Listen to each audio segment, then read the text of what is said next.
आर्य समाज के इस पावन व्याख्यान वेदी पर समुपस्थित है आर्य जगत के बहुत उच्च कोटि के विद्वान सन्यासी जिन्होंने सनातन धर्म के लिए अपने जीवन को समर्पित कर दिया। ऐसे भगवान के भक्त स्वामी सच्चिदानंद जी उन्हीं के समीप में बैठे हुए हैं बड़े ही परोपकारी विद्वान स्वामी ब्रह्मानंद जी सरस्वती, बहुत अच्छे विद्वान योगाचार्य आचार्य श्री प्रमोद योगार्थी जी, बहुत अच्छे विद्वान भजनोपदेशक सूर्यदेव वेदांशु जी उन्हीं के समीप में बैठे हुए हैं बड़े ही सरल और बहुत अच्छे विद्वान आचार्य श्री करमवीर शास्त्री जी और मंच रूपी रथ के सारथी हमारे बहुत अच्छे विद्वान विश्वदेव शास्त्री जी। इस आर्य समाज की विदुषी प्रधाना आदरणीय श्री सिमी काटपाल जी, आदरणीय हमारी संरक्षिका आदर्श लंबा जी, अंजू ठकुराल जी, गीता चोपड़ा जी, आदरणीय सुमन बत्रा जी, सुनैना पाहुजा जी, वीना आर्या जी, मंत्राणी सीमा मल्होत्रा जी, पूर्व प्रधाना जो समर्पित हैं, जिन्होंने इस आर्य समाज को अपना कीमती समय दे करके इसको बढ़ा रही हैं। सन्नू देवी ठकुराल जी, कांता लांबा जी, राजवंती खन्ना जी, आदरणीय श्री सुदेश सरकाना जी और राकेश काटपाल जी, अन्य समस्त सहयोगी जन हमारे मध्य में उपस्थित हैं। बहुत ही यज्ञ के प्रति समर्पित हमारे आदरणीय श्री अमिलाल आर्य जी, आदरणीय सीताराम जी, विनय मल्होत्रा जी, मेरे बहुत अच्छे साथी भाई सुरेंद्र आर्य जी, सम्मुख उपस्थित वंदनीय पूजनीय माताओं बहनों, ब्रह्मचारियों, धर्म प्रेमी बंधुओं, नौजवान साथियों, वेद के अंदर एक मंत्र आता है और उस मंत्र के अंदर परम पिता परमात्मा की भक्ति के लाभ बताए हैं और ये जो भक्ति है ये जीवन के अंदर शक्ति देने का काम करती है। भक्ति, शक्ति और मुक्ति ये मोल नहीं मिलती है, इनको खरीदा नहीं जा सकता। ये तो अपने आप को ही प्रयत्न पुरुषार्थ से ही, योगाभ्यास से ही इनको प्राप्त किया जा सकता है। भगवान की जो भक्ति है वो बड़ी सरल है, उसको पुकारना बड़ा सरल है, पर जो भगवान के भक्त होते हैं वही पुकार पाते हैं उसको और उनकी पुकारों को सुनता है। इमम में वरुणा श्रुति हवा मध्या चमृडया है, प्रभु तू हमारी प्रार्थनाओं को सुन। तो मैं निवेदन करने लगा हूं कि वेद का मंत्र कहता है कि परमात्मा की भक्ति के अनेक लाभ हैं। परमपिता परमात्मा की भक्ति करने से मानव जीवन की उन्नति होती है। परमपिता परमात्मा की भक्ति करने से व्यक्ति कभी भी परेशान नहीं रहता है, उदास नहीं रहता है। परमपिता परमात्मा की भक्ति करने से आत्मा का बल बढ़ता है, बल बढ़ता है। यह आत्मदा बलदा यस्य विश्व उपासना। बड़े बड़े महापुरुष इस मंत्र का उदाहरण बन सकते हैं, बनते हैं। मर्यादा पुरुषोत्तम श्री राम के जीवन को आप देखना, भगवान की भक्ति में जीवन लगा हुआ है, राष्ट्र भक्ति में जीवन लगा हुआ है, पितृभक्ति में जीवन लगा हुआ है। मर्यादा पुरुषोत्तम श्री राम का ऐसे ही नहीं, उनकी महिमा कुछ बात है उनके जीवन के अंदर। बहुत सारी विपरीत परिस्थितियां आई हैं जीवन के अंदर, पर कभी भी श्री राम हताश और निराश नहीं हुए हैं। बल्कि महर्षि वाल्मीकि लिखते हैं कि जब राज्याभिषेक की तैयारी हो रही है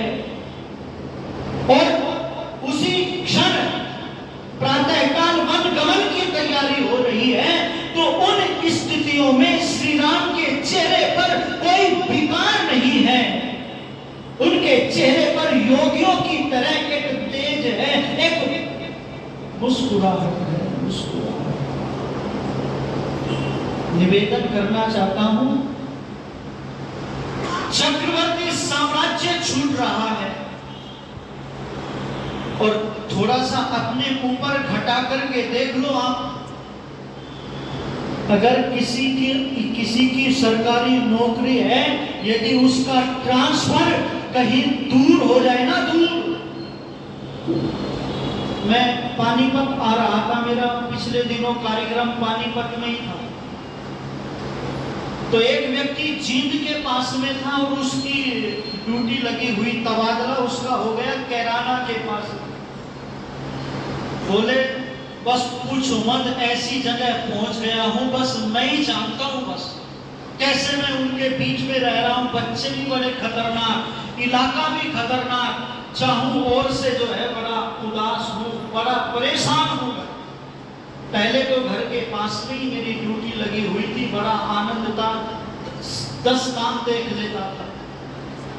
जरा ध्यान से सुनना मेरी बात को। चक्रवर्ती साम्राज्य छूट रहा है पर श्री राम के चेहरे पर कोई विकार नहीं है। भगवान की भक्ति कभी सच्चे दिल से करके देखो तो भगवान सहायता करता है, भगवान पुकार को सुनता है। नत्था सिंह जी ने पंक्तियां लिखी थी, ये जीते जी नहीं मरता कभी उसके इशारों पर, तभी जीना ये मरने से भी मुश्किल होता जाता है। प्रभु को भूलकर इंसान गाफिल होता जाता है, समझदारी का ठेकेदार पागल होता जाता है। मैं निवेदन करने लगा हूं, परम पिता परमात्मा की भक्ति करने से आत्मा का बल बढ़ता है। भरोसा कर तू ईश्वर पर, भरोसा कर तू ईश्वर पर, तुझे धोखा नहीं होगा। ये जीवन बीत जाएगा, रोना नहीं होगा, तुझे रोना नहीं होगा। बहुत सुंदर पंक्तियां मुझको याद आती हैं। वो जरा रखना भरोसा भगवान में, भरोसा भगवान में, भरोसा भगवान में, जरा रखना भरोसा, जरा रखना रखना रखना, जरा रखना भरोसा भगवान में, भरोसा भगवान में, भरोसा भगवान में। तेरी नैया चले के तूफान में, तेरा डंका बजेगा जहान में, तेरा झंडा उड़ेगा, झंडा उड़ेगा आसमान में हो जे। जरा रखना भरोसा भगवान में, भरोसा भगवान में, भरोसा भगवान में, जरा रखना भरोसा भगवान में, भरोसा भगवान में, भरोसा भगवान में। तेरी नैया चले के तूफान में, तेरा डंका बजेगा जहान में, तेरा झंडा उड़ेगा, झंडा उड़ेगा आसमान में हो जे। ये धर्म का पथ है राही, यहाँ रोने की है मनाही।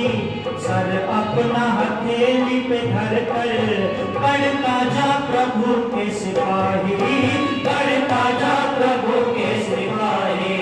सहता जा सितम, सहता जा जुलम, सहता जा सितम, सहता जा जुलम, झुकता जा धर्म की शान में। तेरी नैया चले के तूफान में, तेरा डंका बजेगा रे जहान में, तेरा झंडा उड़ेगा, झंडा उड़ेगा आसमान में हो जे। जरा रखना भरोसा भगवान में, भरोसा भगवान में, भरोसा भगवान में। तेरी नैया चले के तूफान में, तेरा डंका बजेगा रे जहान में, तेरा झंडा उड़ेगा, झंडा उड़ेगा आसमान में हो जे। कब धूप तो कभी छाया, ये तो है प्रभु की माया। कब धूप तो कभी छाया, ये तो है प्रभु की माया। ये चक्र बड़ा है निराला, युग युग से चलता आया, युग युग से चलता आया। सफर, कांटों की डगर पर कर ले सफर, न रहेगा कभी भी नुकसान में। तेरी नैया चलेगी तूफान में, तेरा डंका बजेगा रे जहान में, तेरा डंका उड़ेगा आसमान में उड़े। तेरा रखना भरोसा भगवान में, भरोसा भगवान में, भरोसा भगवान में, तेरा रखना भरोसा भगवान में, भरोसा भगवान में, भरोसा भगवान में। तेरी नैया चलेगी तूफान में, तेरा डंका बजेगा रे जहान में, तेरा डंका उड़ेगा आसमान में उड़े। मत कर गम से दिल भारी, आ रहे किए अंधियारे, मत कर गम से दिल भारी, आ रहे किए अंधियारी। तेरा कुछ ना बिगड़ सकेगा, तेरा कुछ ना बिगड़ सकेगा, जब रक्षक है वो न्यायकारी, जब रक्षक है वो न्यायकारी। मत करना फिकर, तेरी प्रभु है डगर, मत करना फिकर, तेरी प्रभु है डगर, बड़ा बल है उसी के वरदान में। तेरी नैया चलेगी तूफान में, तेरा डंका बजेगा रे जहान में, तेरा झंडा उड़ेगा आसमान में हो जे।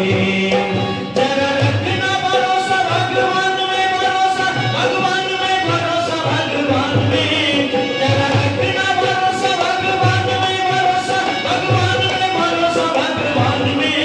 तेरी नैया चलेगी तूफान में, तेरा डंका बजेगा रे जहान में, तेरा झंडा उड़ेगा आसमान में उड़े। तेरा झंडा उड़ेगा आसमान में उड़े, तेरा झंडा उड़ेगा आसमान में हो। जरा रखना भरोसा भगवान में, भरोसा तेरी नैया चलेगी तूफान में, तेरा डंका बजेगा जहान में, और तेरा झंडा उड़ेगा आसमान में, तेरा झंडा उड़ेगा आसमान में। महर्षि स्वामी देवदयानंद जी के जीवन को उठा करके पढ़ना, उनके जीवन के अंदर भगवान की भक्ति से अतिरिक्त कोई सहारा नहीं था, और उस भगवान की भक्ति का इतना प्रताप था, इतना प्रभाव था। कभी गुरुदत्त विद्यार्थी के जीवन को उठा करके पढ़ना, पंडित गुरुदत्त विद्यार्थी के जीवन के अंदर प्रभाव डालने वाला ऋषिवर दयानंद जी का व्यक्तित्व था। माताओं बहनों, ऋषिवर देवदयानंद जी महाराज को जहर दे दिया गया, और अंतिम समय में आर्यों का एक बहुत बड़ा समूह ऋषि दयानंद जी के सम्मुख खड़ा हुआ है। नास्तिक गुरुदत्त विद्यार्थी भी वहीं पर खड़ा हुआ है। ऋषिवर देवदयानंद जी महाराज के शरीर से विष भगोले बनकर के फूट रहा है, पर चेहरे पर कोई विकार नहीं है। वेद मंत्रों का मनोहर गान कर रहे हैं, परम पिता परमात्मा से संवाद चल रहा है। उस अंतिम दृश्य को देख करके डॉक्टर अली मर्दान कहता है, मैंने बड़े बड़े लोगों को देखा है, पर सहनशीलता का इतना बड़ा व्यक्ति मैंने आज तक दूसरा नहीं देखा है, जिसको इतना हलाहल विष दे दिया गया हो और बदले में कोई कराहट नहीं है, कोई विकार नहीं है, कोई दिक्कत, व्यक्ति परेशान, कोई चेहरे पर कोई शिकायत। व्यक्ति नहीं कर रहा है। गुरुदत्त विद्यार्थी उस अंतिम लीला को देख करके ऋषिवर दयानंद जी का दीवाना बना, और कितने गजब का दीवाना बना। सत्यार्थ प्रकाश के विषय में कहता है कि जब जब पढ़ता हूं ना, बहुत गजब का वैज्ञानिक है गुरुदत्त विद्यार्थी। एक बार इस पुस्तक को पढ़ लेते हैं, द्वारा पढ़ने की आवश्यकता नहीं होती, पर सत्यार्थ प्रकाश के एक एक वाक्य को जब पढ़ते हैं तो कहते हैं जब जब पढ़ता हूं तब तब नई नई बात निकल करके आती है। सारी संपत्ति बेच करके भी यदि सत्यार्थ प्रकाश को खरीदना पड़ता, सब कुछ बेच करके इस ग्रंथ को खरीदता, इस ग्रंथ को खरीदता। उस गुरुदत्त विद्यार्थी के जीवन की घटना आपसे प्रेषित कर रहा हूं कि ईश्वर भक्ति का सबसे बड़ा उदाहरण ऋषिवर देवदयानंद जी महाराज का जीवन है, कहीं और जाने की आवश्यकता नहीं है। अच्युतानंद जी का नाम आप सभी लोगों ने सुना है, धर्मप्रेमी बंधुओं। अच्युतानंद जी बहुत बड़े उपनिषद के विद्वान हैं, और गुरुदत्त विद्यार्थी के मन में एक जिज्ञासा है, यदि ये व्यक्ति मठ को छोड़ करके यदि आर्य समाज में आ जाए तो दुगनी चौगनी उन्नति जो है आर्य समाज करेगा, आर्य समाज करेगा। शिष्य बन करके उपनिषद पढ़ने के लिए चले गए। दिन और रात जो है चर्चाएं हुआ करती थी, 2-2 बज जाया करते थे। अच्युतानंद जी कहते थे अब तो नींद आने लगी है, पर वो ऋषि मिशन का धुनी गुरुदत्त विद्यार्थी कहता था स्वामी जी ऐसा समय फिर नहीं मिलेगा, इसका जितना सदुपयोग कर लिया जाए उतना ठीक है। एक दिन की घटना है, उनका बेटा बीमार हो गया। बेटा बीमार हो गया तो पूछ नौकर पहुंच गया, पंडित जी बेटा बीमार है आपका। तो ये कहा गुरुदत्त विद्यार्थी जी ने कि कोई बात नहीं, ईश्वर की कृपा से ठीक हो जाएगा। अगले दिन अच्युतानंद जी ने प्रश्न कर दिया, गुरुदत्त विद्यार्थी पुत्र देखभाल में इतनी शिथिलता क्यों है? अगर पुत्र बीमार हो जाए ना तो बड़े से बड़ा पिता जो है टूट जाता है। जरा विचार करना, जब संतान के ऊपर आकर के पड़ती है ना, कभी महाराणा प्रताप के जीवन को उठा करके पढ़ना, कभी महाराज दशरथ के जीवन को उठा करके पढ़ना, कभी सिद्धार्थ को जो महात्मा बुद्ध बने उनको उठा करके पढ़ना कि पुत्र मोह क्या होता है। तो शिथिलता की बात की तो गुरुदत्त विद्यार्थी जी ने एक बात कही कि स्वामी जी मेरे पास में 2 कुल हैं, एक ऋषि कुल है, एक पितृकुल है। मेरा पितृकुल चले चाहे नहीं चले, मुझे कोई चिंता नहीं है। पता नहीं बेटा ये समाजी बनेगा कि नहीं बनेगा, पर मेरा ऋषि कुल चलना चाहिए। मैं ऋषि कुल के लिए आपको मांगने के लिए आया हूं, आपको मांगने के लिए आया हूं। जो अच्युतानंद स्वामी दयानंद जी से पराजित होकर के जिसने पराजय को स्वीकार नहीं किया था, वो एक ऋषिवर दयानंद जी के सिपाही के आगे, सैनिक के आगे पराजित होकर के और आर्य समाज की वेदी पर कहता है कि मुझे आर्य समाज में गुरुदत्त विद्यार्थी की अतः योग्यता और ऋषि दयानंद के प्रति जो समर्पण है, जो दीवानगी है, वो खींच करके लाई है। पंडित चमुपति जी ने एक प्रश्न किया था अच्युतानंद जी से कि एक बात बताओ, तुम्हारा मेरे दयानंद जी के साथ में शास्त्रार्थ हुआ था, उस शास्त्रार्थ की चर्चा करो। तो अच्युतानंद जी ने कहा था मैं रेशमी वस्त्रों को पहन करके हाथी पर सवार होकर के बाजे बजते हुए जा रहे थे, पुष्पों की माला बरसती हुई जा रही थी। राजा ने रेशमी दुशाल उड़ा करके, माला करके मेरा सम्मान किया था, लोगों ने तालियों की गड़गड़ाहट से सम्मान किया, तो बीच में प्रश्न किया मेरे दयानंद की चर्चा करो, मेरे गुरु के साथ में कौन था? तो जब ऋषि दयानंद जी की बात आई तो आंखों से आंसू निकल आए, भपक भपक करके रो पड़े और कहने लगे उसके साथ में कोई चेला नहीं था, कोई चेली नहीं थी, किसी ने 2 पुष्पों की माला डाल करके उसका सम्मान नहीं किया था। अगर उसके साथ में कोई था तो एक ईश्वर की भक्ति का सहारा था, एक ईश्वर की भक्ति का सहारा था। और ये कह करके भपक भपक करके रो पड़े। कभी ऋषि दयानंद जी के जीवन को उठा करके पढ़ेंगे, कदम कदम पर एक ईश्वर की उपासना पर जोर दिया, लोगों को एक ईश्वर, एक धर्म, एक भाषा से जोड़ने की बात ऋषिवर दयानंद जी ने की। जग में सारे ही कंकर थे शंकर।